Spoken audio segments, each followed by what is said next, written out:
howdy everyone! Kababayan, nandito na naman po kami. Kasama ko po si Madam Lori Aquino Talita. At nandito na naman pong paikot-ikot sa kabundukan. Ako po si Delia, dating katulong, handang tumulong ngayon. Wow! Paikot-ikot na naman sa bundok. Saan po kayo pupunta? Kasama ko po kayo. Oh, saan kayo ikot-ikot? Ba, dyan po. Kung saan-saan na po dyan. Maraming kubo-kubo dyan ang alam ko. Hindi kaya tayo mahihilos kay ikot-ikot na yan? Ay, hindi naman po siguro ay, ma'am ko. Baka mamaya magiging turumpo tayong dalawa. Ay, anak ko, hindi. O ready na ba kayo sa umagang ito para mag-ikot-ikot sa kabundukan? Aba, opo. Hindi ba kayo napapagod? Ay, hindi naman. Hindi kayo nagugutuman? Hindi. Mamaya, magmerienda na naman tayo doon. Kahapon, anong nangyari sa kain nyo at sa merienda nyo? Ba, hindi na ako kumain. Anak ko, pagdating sa bahay, yung binigay mong bigas, hindi na ako kumain. Bakit po? Akala ko, masakit yung tiyan ko. Ay, bahala. Masobrahan. Wow, bahala na kayo. Natulog na, nagpahinga na ako. Kasi kahapon, puro kami kainan ni Nanay Delia. Ay, Diyos ko, pati ako bloated na bloated yung tiyan ko, mga kabayan. totoo naman. Dahil wala kaming ginawa, kundi kumain, merienda, kwentuhan, tawanan. Ayan po, mga kabayan.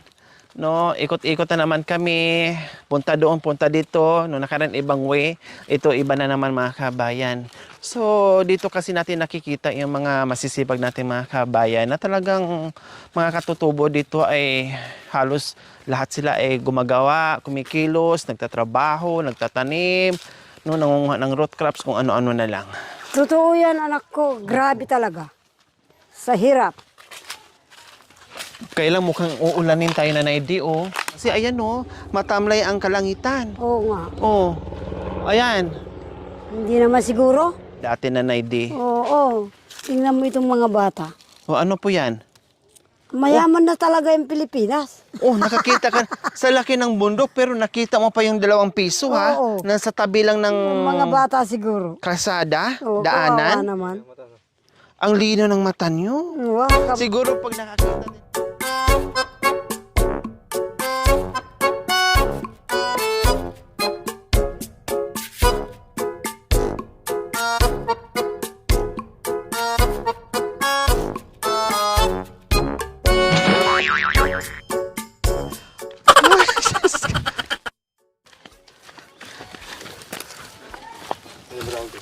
Oh, may tumatawag. Sagutin nyo nga. Oh, Hoy! may tumatawag. Woo! Siguro, yung may bahay siguro dyan. May bahay, may bahay dyan. May mga may tanim. Ah, Naglilinis siguro. saan ang daan? Ay, tawagin niyo po ulit. Woo! Hoy! Ay, Pupunta raw tayo. pupunta. Meron daw ibebenta yata. Ay, saan ang daan, ay? Ha? Saan Dito tayo na lang? dadaan? Dito na lang. Ha? Paano tayo makadaan dyan? Ha? Di, Ito? hilahin kita. Oo, dito. Wala akong alam na aakyatan dito. Diba? O, dito. Pwede ka? O, dito na lang. Saan? Dito, oh, dito. dito sa kabila, oh. Ha? May nag-ano dyan? May tao dyan, ay? Siguro yung... Dahan, Hindi. Yung may tanim ng saging. Hindi mo narinig na may ibebenta raw? May ibibenta daw. Oo. Ano kaya yun? Saging o ano? Eh, hindi naman natin kaya yatang dalhin. Oh, dito. Dito. Ito. Ha? Yun eh. Oh. Diyan dumadaan yan. Hawak ka dito sa kahoy. Hindi. Sige na. Oh my gulay naman sa dinaan. ka. Ano ka? Ay, hello, Nay! Magandang hapon po. Sus ko, nagulat na po ko ni Nanay, biglang gumuho. Ay, anong dala-dala niyo po, Nanay? Saging. Wow! Ay, nako.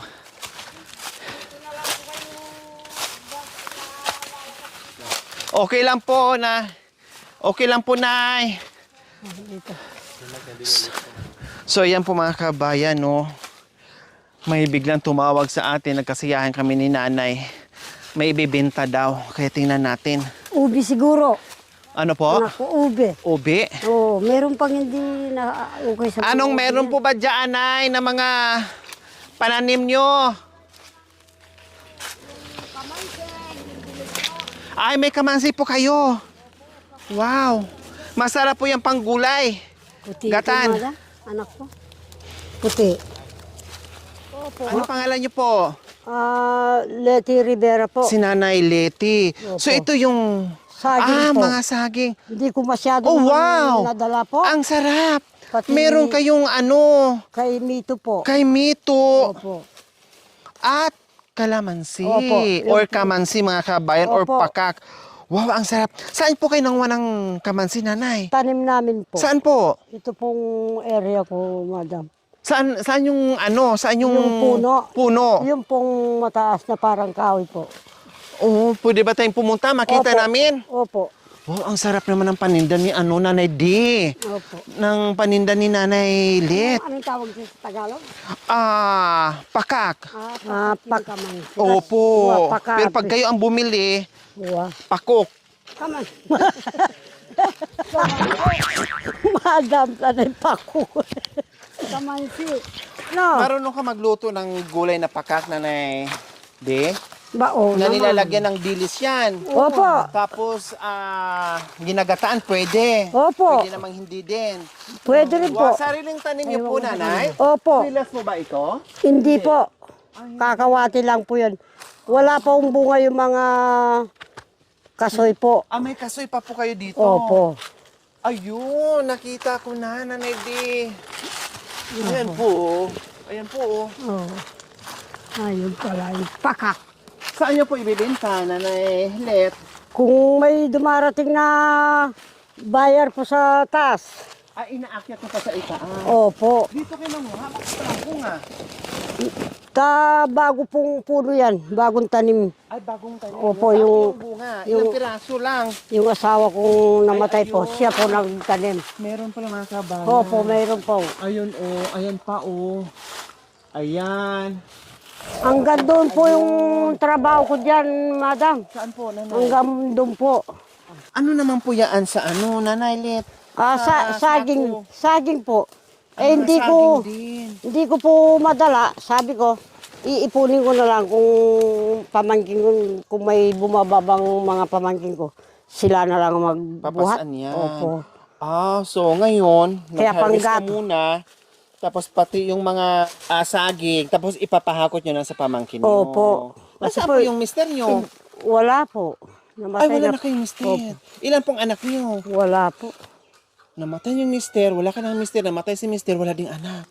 Bakit hindi po nagkaanak, Nanay? Ayun po nung pong alaga siya ng unat, bago silang pa sa Aita ng biyanan ko, kinuha po inadapt po ng mga Santos Rivera yung pinakatatay niya. Siya pong umalaga. Oh. Noong po nagsama kami ng alaga niya, bago kami nagsama po, ang dami pong mabisyo po ang mister ko. Mabisyo ang mister na tulad Opo, na. pinaalis po sa abroad noong binata po siya. Ay, nalotsay po yung pera niya raw, sabi ng biyanan ko. Ay, yung asawa mo, babaer yan. Nag-abroad po yung Opo. mister nyo noon. Anong Opo. trabaho po sa abroad? Ano lang po, yung nagpipintura lang po. Okay din, nung panahon na yun, maganda ang sahod noon. Talaga maganda po, hindi pa marunong mga Saudi, mga Arabic. O anong nangyari? Bakit Wala. anong nangyari? Na inubos po sa barkada. Sige, bigay. Ay, madam ko. Bayag nila yung mga gamit nilang mga lalaki. Lumuslos po. Kasi po, Bayag? opo, Ang mga bayag nila lumuslos. opo kasi Bakit? nagbayani po nagpasa ng semento. Doon po sa Saudi. Ay sabi ng foreigner niya, yung boss niyang Arabic, dito ka na lang, sabi sa Ingles, dito ka na lang ooperaan, kami baala na lang sa'yo. Ay, ayoko. 2 araw lang magtatrabaho na ako. Uwi na lang ako sa Pilipinas. Pero nung Pinauwi po. Pero hindi kayo nakaipunay sa padala niya? Hindi po kami nagsama noon. Ay, hindi pa kayo nagsama Opo. noon. Nung 92 po, mura po rin ang sweldo. Kako, nako, sa utang lang binayad yung pera mo. Anong Yung mga padala niya sa akin? inyo. Opo. Walang natira sa akin. Sa utang lang ang, nako, Bakit namatay po, Nanay Lee? diabetic po. Diabetes. So, wala talaga kayong anak. Opo, pinagbawal ko po sa sigarilyo, alak, pati doktor po. Oh. Pero matigas ang ulo. Kore, Bisyo wag, pa din. opo, Kore, wag ka nang iinom ng alak. Anong pangalan? Kore ang palaya. Lori. Opo, Namuntik ng luri. opo. Ito po Tahimik ang na tanim lugar. niya, madam. Ay, ito. Siya po nagtanim mga yan Opo. nung nabubuhay pa. So, sa makatuwid na Nailit, sa tahimik na lugar, sa kabundukan, ito mga pananim na ito ay parang nandito kayo, parang nagmuni-muni na lang kayo. Kayo na lang ang kumikilos dito, Nanay Let. Oh. Wala na kayong kasama. Opo, Kumusta ngayon, Nanay Let? Buhay walang asawa, walang anak, dito sa kabundukan, ang hirap ng trabaho, kayo na ngayon ang gumagawa. Kumusta po kayo dito? ay ang panaligam na lang ang Panginoon, anak ko, madam po. Yun. Binigay ng Panginoon, dito marami kang mission dito sa baba. Kaya ikaw, maging matatag kang ikaw ang anak ko. Yun ang Panginoon. Kumbaga, ito ang binigay sa inyo, hindi kayo susuko. Lalaban Opo. kayo. Balik kayo na lang ang kumakayod, Nay. Opo. Para sa sarili nyo, sa pagkain nyo. Sino pong kasama nyo ngayon sa bahay? Yung matanda po.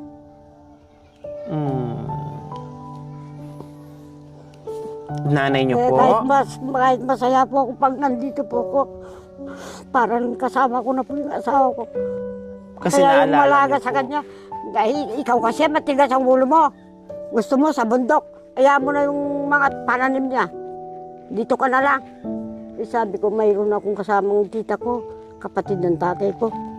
Siya na lang ang nuno namin.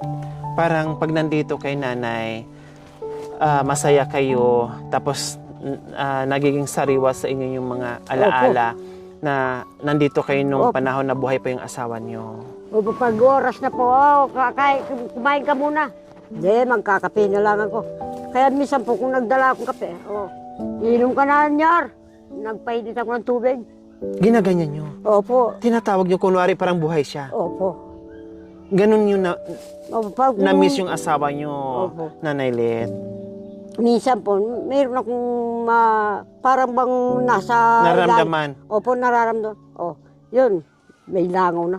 Yung kape. Wala akong dalang tinapay. Ako. Tinatawag mo yung pangalan niya, Nanay, kahit wala siya o kahit mag-isa lang kayo dito, Opo. parang, kain na tayo. Opo, yung mga kasamaan ko dito, kako, tulungan nyo naman ako magtatrabaho dito. Ay, kakain tayo. Ito, kahit ako pong mag-isa dyan. Wala yung mga kapatid ko at saka pamangkin ko dito sa, kabila. So, ibig sabihin, itong kamansi, Nanay Let, itong mga tanim na kamansi, tanim ng asawa niya po yan. Opo. Sabi pa sa kapatid ko, alagayin mo yung si baby. Pag mamumunga na yan, kayo rin ang magluto. Pero bago man siya nawala, Nanay Let, nag-iwan siya ng sangkadamakmak na mga pananim sa Opo. inyo. Kumbaga, ituloy nyo na lang, aanihin nyo na lang, padamihin nyo na Opo. lang. Kasi nag-iwan siya, ang dami nito. Opo. 'Di ba? May mga santol, may mga duhat, mangga, saging, kaimito, lahat. Opo. Mga abukado po. Mayroon pa. Maliliit pa lang po. Baka sa... Kaya swerte pa rin kayo kung tawagin, Nanay Let, no? Kasi meron kayong salat man kayo sa pera, pero meron kayong aasahan na hindi kayo magugutom. Opo. Yung sa tabi kong bahay po, yun, ang inyong. Siya po nagtanim. Kahit inaaway po kami ng mga kababayan ko, ayaan ko sila. Hindi naman kami So, ayan po mga kabayan. Sige, Nanay Let. No? Tikman ko muna. Pwede? Opo. Wow, ang sarap nito mga kabayan. Yung mainog po. May gulay. Ayan, yung matamis. Ayan, Yummy. Yummy. Yan, amazing. Masarap yan. Matatamis niya, madam. Sobrang tamis kasi bagong pitas. Opo. Pag sa palengke na, iba na yung katas niya. Opo. Isa pa po, nanay. Magkano naman ang bintahan dito sa isang piraso, Ah. nanay? 3 po, 10 piso. 10 piso. Opo. Ay, grabe. Ang sarap. Kumusta na di? Masarap? Amazing. Yummy. Amazing. Kay Mito. In English, truffle. Trapo. Akala ko trapo, star apple pala. Truffle. No, bilangin lang po yung kinain ko na ha. Opo. Ako ayoko na. Anak ko. Busog ka na? Oo. Masarapan ako, ay. Tama na, anak ko. Pag prutas mga kabayan, ganyan ako pag kumain. Oo. Ang hilig ko talaga sa prutas. Opo. Maano po yan. Kaya ano ng katawan natin ng mga prutas. Maniwala ka nga sa hindi, anak ko. Tim Cruz, nakita ko na sa bahay niya eh. Puro prutas ang kinakain. Singer pala. Yummy. Yummy. Yummy.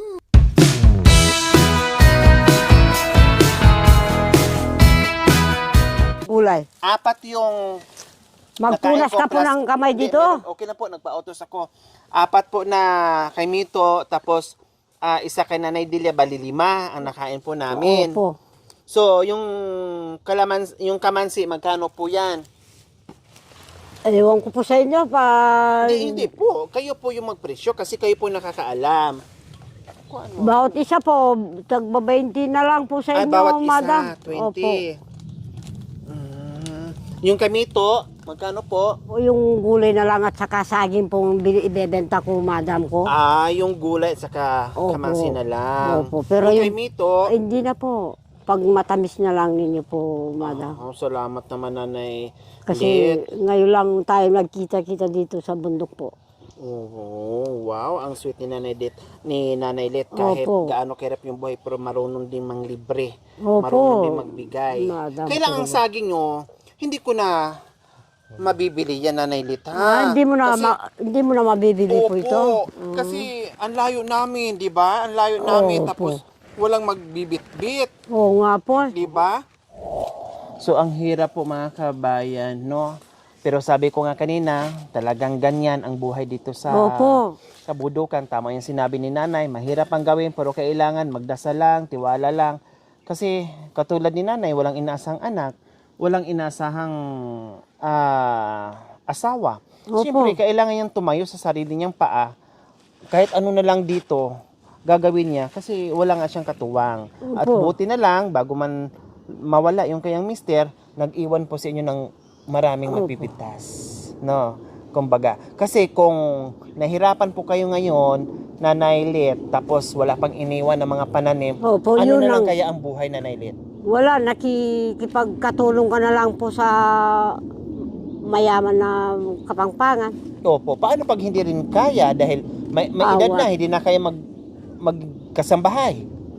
Ang pagdasal ko na lang, dinadasal ko na lang po, sana yung mga gobyerno, yun ang magbigay tulong sa atin. Mga seniors. Opo. Okay. Sabi niyo po, 20 isa, 60 yan. Opo. Oh, tapos itong Ay, hindi na po. hindi na. So, opo, sa inyo Yung na lang. saging, ha? Ayun, saging po. Ipunin nyo muna yan, padamihin nyo, Opo. tapos mag-utos na lang kayo doon sa pamangkin nyo, ipahakot nyo doon sa baryo para maibenta nyo. Kasi hindi ko kayang bitbitin yan, kasi Opo. pupunta pa kami doon, malayo pa. Oh. Diba? Opo. Malayo at saka walang magbubuhat. Ang layo pa ng uuwian. Opo. Okay, sige. 60 yung kamansi. O sige, gawin ko ng 100. Kasi wala na akong barya eh. Opo. O, tapos, syempre, hindi lang yan, Nanay Lit. Dahil napakasipag mo, may bigaya ka. 3, 2, Oh. 3, 4, 5,000. Thank you po, madam. Namitas lang kayo ng kamansi, saging, kay Mito. May dumaan na biyaya pala, Nanay Lee. Maraming salamat po sa ganito ang puso sa ating pioneer sponsor. Walang iba, Salamat po sa ating silent sponsor from San Diego, California. Maraming salamat po sa ginito ang puso. Nawa ipagpalain po tayo ng Panginoong Diyos sa araw-araw. Nawa ibigyan po tayo ng kalakasan ng katawan sa araw-araw. Nawa ibigyan po tayo ng mahabang buhay. Pang sa ganoon, marami pa tayong matulungan na gaya na sa mga kabayan. Salamat po, Madam, sa tulong ninyo pong kayo pong sponsor. Nagpapasalamat po kami sa pag-akyat po ng mga kapatid namin dito sa bundok. Kaya na sa mga kabayan, huwag niyo pong kalimutan, pakishare, subscribe sa aking YouTube channel, Lori Aquino Talita. Maraming salamat po. God bless us all. Bye, Nanay Lit. Thank you for watching. Don't forget to like, share, and subscribe. Hey there. Subscribe to my Lori channel. Aquino Talita, Lori Aquino Talita, mabuti ang puso, di kayo hahayaan, tutulong sa mga kababayan.